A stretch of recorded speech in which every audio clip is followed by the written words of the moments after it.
Assalamualaikum warahmatullahi wabarakatuh. Shalom, Om Swastiastu, Namo Buddhaya, dan salam kebajikan untuk kita semua. Sebelumnya, mohon maaf ganggu waktunya. Perkenalkan, saya Florencia Aurel Tumbio, anak pertama dari Ibu Cynthia Ingrid Kalangit, Bupati Kabupaten Kepulauan Siau Tagulandang Biaro, atau biasa kita singkat dengan Sitaro. Di sini saya berbicara bukan sebagai pejabat, bukan sebagai politisi, tetapi sebagai seorang anak yang ingin teman-teman semua ikut berpikir bersama saya. Saya ingin teman-teman mengikuti alur cerita ini dengan sebaik-baiknya. Pada mulanya, program bantuan perbaikan rumah untuk korban erupsi Gunung Ruang ini dimulai sejak pertengahan 2024. Pendataan, verifikasi, penetapan penerima bantuan, transfer dana dari BNPB, semua itu terjadi sebelum mama saya dilantik sebagai bupati pada 20 Februari 2025. Jadi, pertanyaan pertama saya kepada teman-teman adalah, jika program ini sudah berjalan jauh sebelum mama saya menjabat, lalu mengapa mama saya yang harus bertanggung jawab atas semua yang terjadi sebelum beliau ada? Setelah dilantik, mama saya justru aktif mempercepat penyaluran bantuan. Beliau mengirim surat ke BNPB, meminta pembukaan blokir rekening, meminta perpanjangan waktu, dan memastikan bahwa bantuan sampai ke tangan warga korban bencana. Dari Bank Mandiri sendiri sudah menyatakan bahwa 90% dana sudah tersalurkan kepada masyarakat, by name, by address. Dan sisa 10%-nya yang belum tersalurkan dan itu pun berada di dalam bank tersebut. Makanya saya bingung, mengapa mama saya yang dituduh mengambil uang sebanyak itu yang dimana sudah 90% tersalurkan kepada masyarakat? Pertanyaan kedua, apakah ini tindakan seseorang yang berniat korupsi atau ini tindakan seseorang yang sedang bekerja untuk rakyatnya? Mama saya tidak menerima aliran dana, tidak menerima fee, tidak melakukan markup harga, dan tidak menunjuk toko untuk kepentingan pribadi atau politik. Keterlambatan penyaluran bantuan pun bukan karena pembiaran.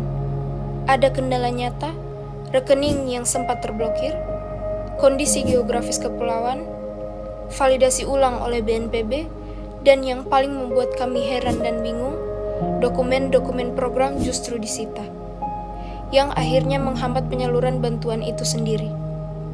Pertanyaan ketiga, jika tujuannya adalah untuk melindungi masyarakat korban bencana, mengapa dokumen yang dibutuhkan untuk menyalurkan bantuan justru disita?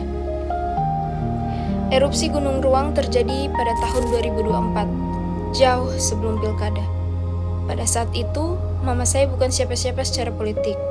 Beliau bukan pejabat, bukan calon kepala daerah, tidak ada agenda politik apapun.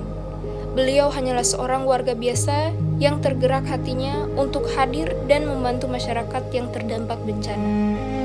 Masyarakat melihat itu, dan masyarakat merasakannya langsung. Dan ketika pilkada tiba, kepercayaan itu yang membuat mereka memilih mama saya dengan suara yang besar dengan perbedaan lebih dari 5.000 suara. Dan tidak lama setelah kemenangan itu, proses hukum ini dimulai. Saya hanya meminta teman-teman untuk berpikir dan bertanya, siapa yang paling diuntungkan jika mama saya dijatuhkan? Siapa yang menjalankan program ini sebelum mama saya ada?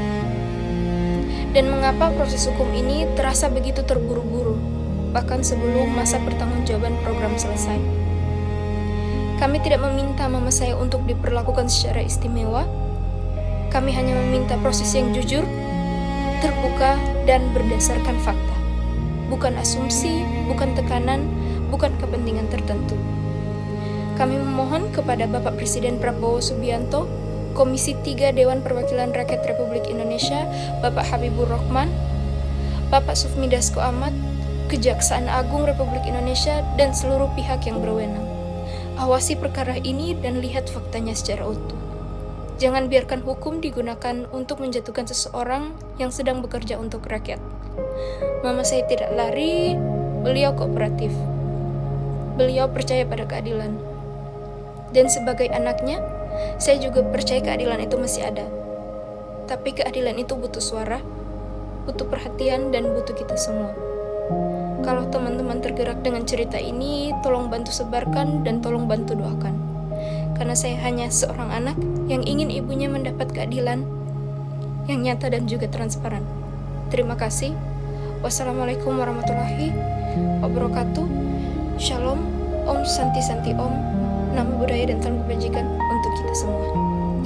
Dan untuk permintaan terakhir, kami memohon untuk yang terhormat, yakni Mahkamah Agung untuk mengawasi kasus mama saya. Sekian dan terima kasih.